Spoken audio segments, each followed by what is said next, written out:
sing booster ada tuh. Hari ini kita akan ngadakan ngobras. Alhamdulillah hari ini kita ada tamu spesial, yaitu beliau adalah seorang manajer operasional di PT Buma ADT, yaitu Pak Edi Saputra. Sambut beliau.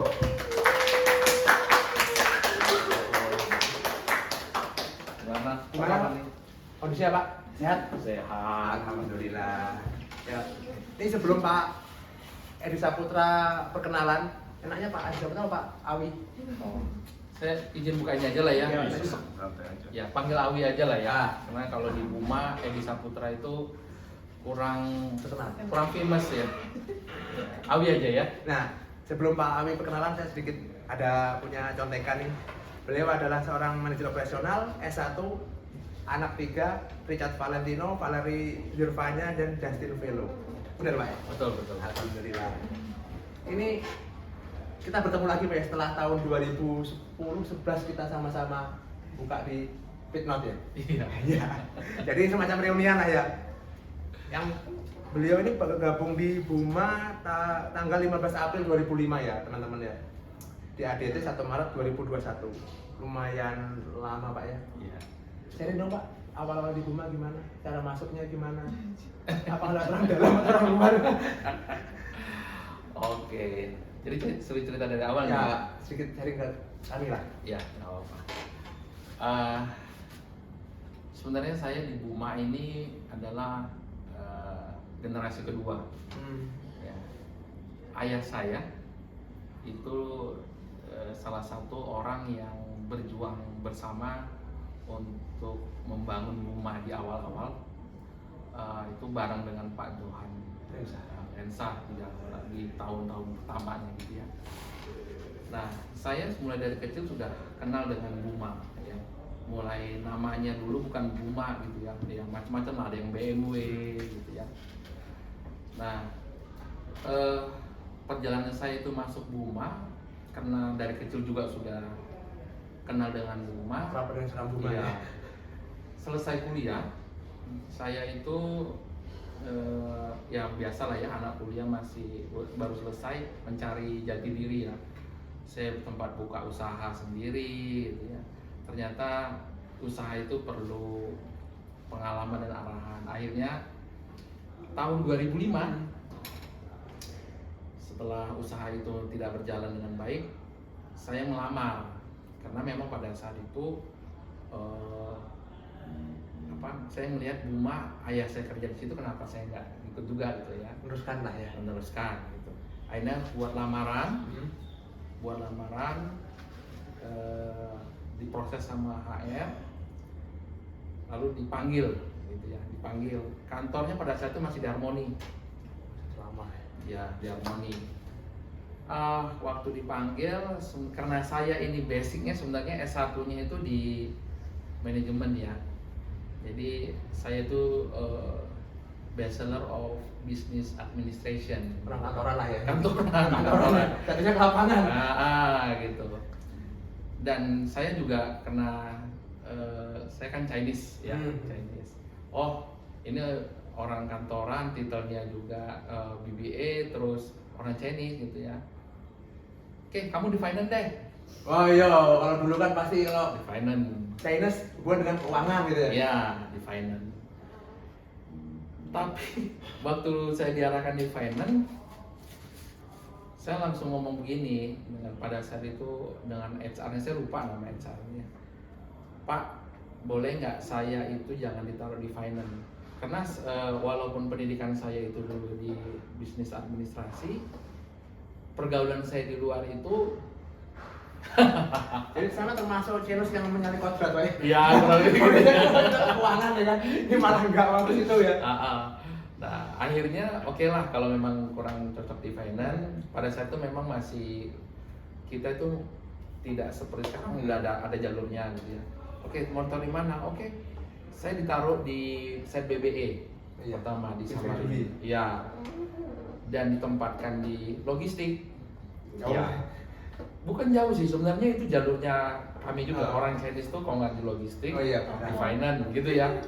Pengadaan barang, Nah, toko-toko ya kan. toko-toko lah ya kan, pokoknya toko sebelah itu punya saya lah. Di BBE sekitar berapa bulan ya? Mungkin sekitar 3 atau 5 bulan saya ada di logistik.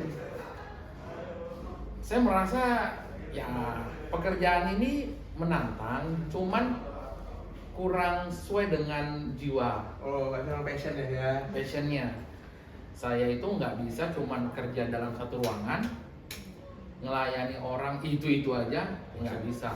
Bosan ya? Bosan, karena saya memang ekstrovert banget ya pada saat itu. Jadi saya maunya ketemu orang yang banyak. Saya nggak mau terbatas dengan ruangan.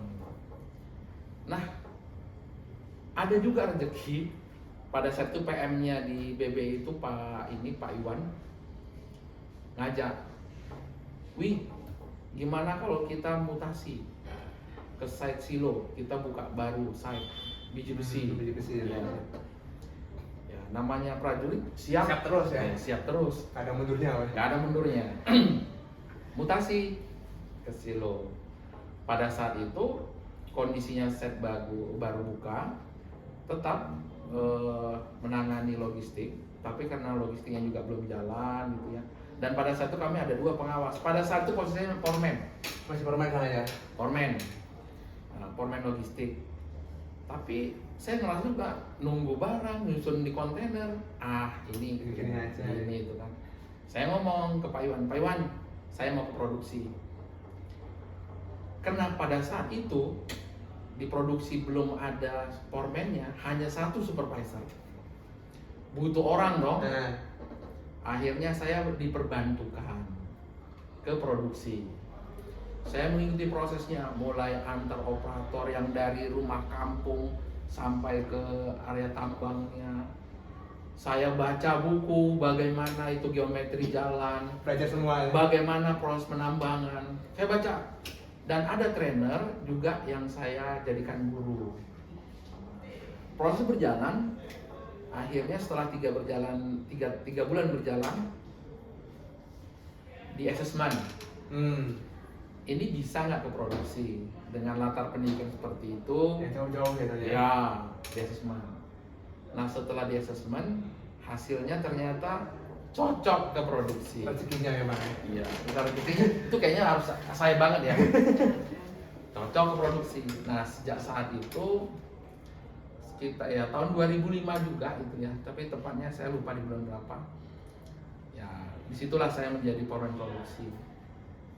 Nah, di foreman produksi pada saat itu ya selama proses pembukaan sampai di penutupan silo saya ada di sana. Proses penambangan sampai ke crusher, washing, biji besi sampai ke pengapalannya itu saya semua sudah lalui. Luar biasa kan kalau di silo tuh teman-teman yang aktif, yang lain kan udah dari sana semua Ya. kan. Luar biasa memang kalau di sana kerjanya kan. Oh iya, Semuanya terbatas, semua terbatas di pulau yang kecil gitu ya. aksesnya Susah. Tapi ada satu keuntungan di sana. Kekeluargaannya kuat. Oh iya sih. Kelihatan dulu waktu pertama kali teman-teman dari silo kesini itu kan Ya. mereka punya kayak grup sendiri kan. Iya kan. Akhirnya gitu sekarang udah mulai ke mana-mana sih. Iya. Berarti kesini masih foreman atau sudah SPV dulu, Pak? Nah, pada saat itu kan di HR itu ada acting namanya. Oh iya benar. Ya, Acting. Setelah kan ada evaluasi tiap tahunan. Saya sebagai foreman itu karena diberi tugas dan tanggung jawab yang lebih besar dari sekedar foreman, saya di-actingkan istilahnya, itu di-actingkan. Dikasih wewenang dan dan tugas yang lebih besar. Karena site silonya tutup, saya dimutasi ke Adaro. Di Adaro itu pun ya masih posisinya foreman sebenarnya. Dari orang yang nggak ngerti tambang, belajar tambang tapi di biji besi, masuk ke Adaro batu bara. Challenge kan? Iya. Itu tantangan. Prosesnya awalnya saya semuanya juga sama dengan yang di silo. Baca buku, tanya sana, tanya sini, dengan produksi, dengan engineering, semua saya tanya. Saya nggak ada malunya kalau untuk nanya pada saat itu kan. Dapat ya. Pokoknya dapat, sama lah, sama sampean. Kalau nggak tahu malunya sama sih Pak. Nanya, Ya pada saat itu nanya dan pengalaman yang berjalan ya, itu membuat saya ya cukup tahu dan menguasai untuk semua proses penambangan itu, mulai dari proses land clearingnya sampai di kalau kita kan dulu sempat sampai di hauling. Ya, sekarang sampai di remaja sekarang. Ya, itu saya tahu semua prosesnya. Disitulah ya mulai karir saya juga dipercaya juga menjadi acting supervisor, ke supervisor, lalu menjalani di jabatan supervisor juga dikasih kesempatan lagi untuk tugas dan tanggung jawab yang lebih besar. Terakhir saya mulai dari foreman sampai di subten itu ada di Adaro. Iya.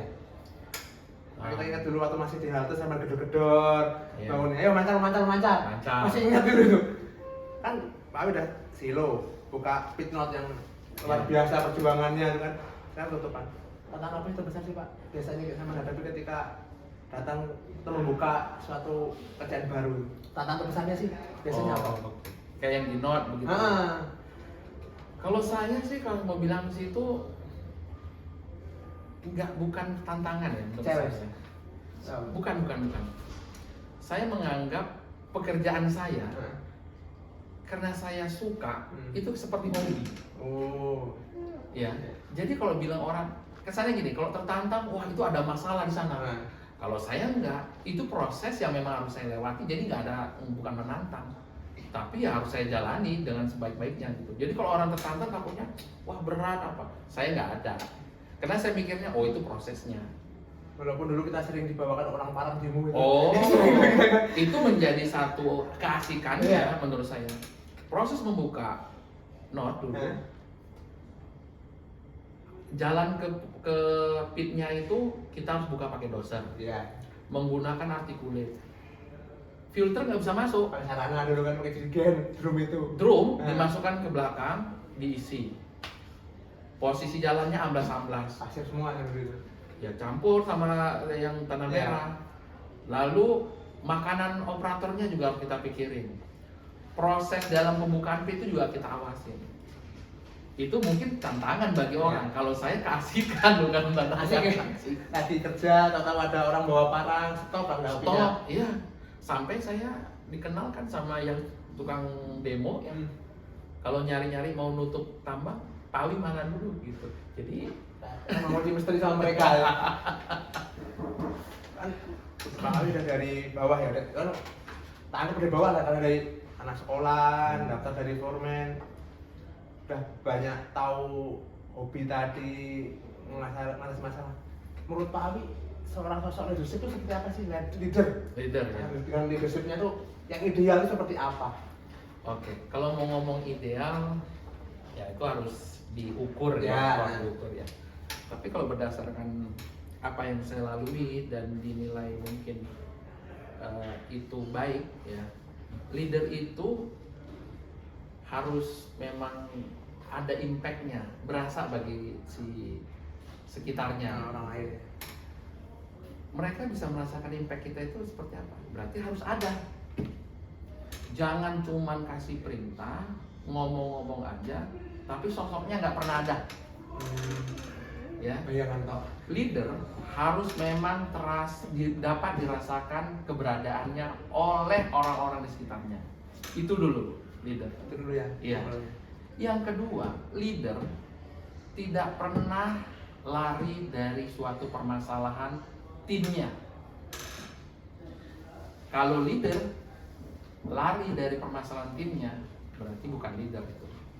Justru leader ini yang mengarahkan permasalahan tadi sampai selesai. Berarti kan udah sosoknya ada, perannya ada, ya kan, bagi rekan-rekannya. Lalu yang tentunya harus bisa mengarahkan, memimpin tadi. Memimpin bukan main tunjuk. Enak ini. Ya, kalau begini-begini enak aja. Enak, semua bisa begini-begini, kan gitu. Tapi leader itu harus tahu prosesnya, harus tahu kesulitannya, harus tahu mengarahkan apa. Berarti yang disampaikan oleh timnya, seorang leader itu harus sudah melalui analisa si leadernya. Bukan, harus A ya, harus B ya. Menurut saya bukan leader, itu bos. Bukan pemimpin. Bukan pemimpin. Kalau leader di kita, ya itu saya bilang harus terasa manfaatnya, keberadaannya, dan kalau menginstruksikan harus berdasarkan analisa. Nggak boleh sembarangan ya. Nggak boleh sembarangan. Kenapa? Kalau memikirkan main petunjuk begini, yang saya bilang ya, preman juga bisa begini-begini. Tapi ada nggak impact baiknya? Meresahkan ya. Meresahkan yang ada. Ganggu. Bahkan anak buahnya pun bisa kepikiran kapan mutasi orang ini. Pikiran saya Pak. Kalau saya maunya, aduh Pak Awi, selama Pak Awi ada, saya mau sama Pak Awi aja deh. Kayak kita dulu waktu di Natal kan, seorang leader, ya teman baik, teman nakal ya, it's okay lah, it's okay. Kayak gini kan, Iya. ketemu lagi, Pak Awi manajer, oh enggak ah, karena aku enggak ngangkat sama manajer enggak. Iya. Ya udah, udah supervisor. Pasti juga ya. Terus perubahan Buma yang sekali ini seperti apa menurut Pak Awi dari nol sampai sekarang dapat tutup paling udah kita pernah kecil, besar, jatuh, bangun lagi. Iya. Perubahan kita apa sih Pak Awi? Kalau perubahannya sebenarnya mungkin ya karena mengikuti zaman, Tapi kalau mau dibilang perubahan kita itu pastinya perubahan yang menuju lebih baik. Sekarang lebih, kalau saya bilang sih dari sisi aspek people-nya gitu ya. Kalau dari sisi aspek people-nya, sekarang mungkin nggak pernah dicek ya. Bisa dikatakan yang terbanyak karyawan di Buma itu adalah orang-orang yang muda. Iya. Iya. Iya kan? Ya, kamu sekarang hampir mungkin 60% atas ya. Iya. Yang muda-muda semua. Apakah itu bisa terjadi di perusahaan lain yang tambah? Belum tentu. Iya. Orang-orang lebih mengutamakan umur, skill, pengalaman. Nah, artinya perubahannya Buma, kalau dulu ya memang lebih banyak yang lebih tua, Senior lah ya. senior. Iya. Kalau sekarang justru leader-leadernya itu orang-orang yang muda dan yang pelaksananya di lapangan juga itu yang muda-muda. Iya. Perubahannya terlihat dari sisi orang-orangnya. Nah, dari orang-orangnya itu merubah juga cara pikir di organisasinya. Orang muda senang dengan tantangan. Iya. Kasih satu mau dua. Kenapa Buma itu maunya sekarang, kita harus sustain, kita harus lebarkan sayap bisnis Buma. Karena orang-orangnya ini orang-orang muda. Banyak muda masih. Ya, karena perusahaan ini nggak mau tergilas sama zaman yang mungkin kalau nggak berubah akan mati sendirinya gitu kan. Jadi kalau perubahan itu dilihat ini saya bilang mulai dari orangnya sehingga merubah cara pandang orang-orang di organisasinya. Tapi sekarang Buma kan punya change booster lah Pak ya. Change Booster. Ini kan sebagai segelintir dari akhirnya kan change booster. Kalau pandangan Pak Awi tentang change booster itu apa? Seperti apa sih? Change booster. Kalau menurut saya change booster itu kayak memang itu harus ada kok di Buma. Harus ada. Karena gini ya, perubahan yang dari people, perubahan dari mindset orang di organisasinya, itu kan perlu merubah sesuatu yang biasa menjadi tidak biasa. Siapa orang yang bisa memastikan kalau perubahan itu cepat diterima oleh orang-orang di lapangannya gitu ya? Nah, kita kan perlu nih orang-orang yang buat tugasnya change booster itu ya. Yang nge-push. Nah, Change booster ini wajib ada di Buma. Karena kan change booster inilah kan yang akan itu ibaratnya kalau dosernya ya, iya. dosernya. Ini seharusnya dari step ini harus ada, step ini harus ada. Ini udah sampai mana ini? Kok nggak bisa nih? Kan gitu ya. Paling tidak dari sisi komunikasinya, ya kan? Iya. Paling tidak dari sisi komunikasinya. Karena kan kita mau merubah orang. Dan banyak orang dari operator, mekanik, macam-macam kan. Iya, butuh orang yang bisa menyampaikan perubahan itu, kan gitu. ada sih di masing-masing section sudah ada orang yang apa, tapi butuh dosernya tadi. Lebih lagi. Change booster inilah yang membuatnya lebih smooth lagi. Ibaratnya kalian ini pertama turbo, Mahal ya Pak? mahal. Subsidi cabut dari subsidinya soalnya. Iya. Nah, kalau Pak Awi punya pesan-pesan nggak buat teman-teman CB, bukan CB motor ya, CB booster. Buat teman-teman CB yang di Buma ada Ruparing dan di Buma Allset. Hari ini nanti kami kirim ke sana. Oh gitu ya. Iya. Kalau mau pesannya sih sebenarnya kalian tingkatkan aja lagi bagaimana cara melihat, menyampaikan sesuatu untuk membooster perubahan itu, tapi dari sisi orang yang ini, dari orang yang pelaksananya. Kalau kalian mau ingin menyampaikan sesuatu, coba lihat dari kebutuhan orang yang mau kita sampaikan. Karena kalau kalian juga mendorong sesuatu yang orangnya ini sebenarnya nggak merasakan impact-nya gitu, kalian akan mendorong angin sebenarnya. Tapi kalau kalian punya pola pikir yang di sini, tapi artinya ini kan cara ya buat supaya bagaimana pesan-pesan kalian ini tersampaikan. Kan poinnya di situ ya. Jangan terlalu memaksa, oh kalian harus begini. Doser ini pun harus ada isinya, bukan doser ini cuma maju mundur angin. Kayak anak BO dulu, belajar. Gitu ya. Iya. Jadi coba, ini apa sih sebenarnya kebutuhan si orang ini?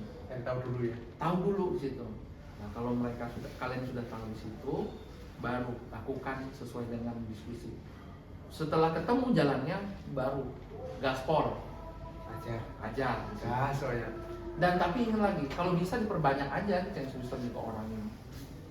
Oh. Jangan, kalian di sini berapa? 20 berapa?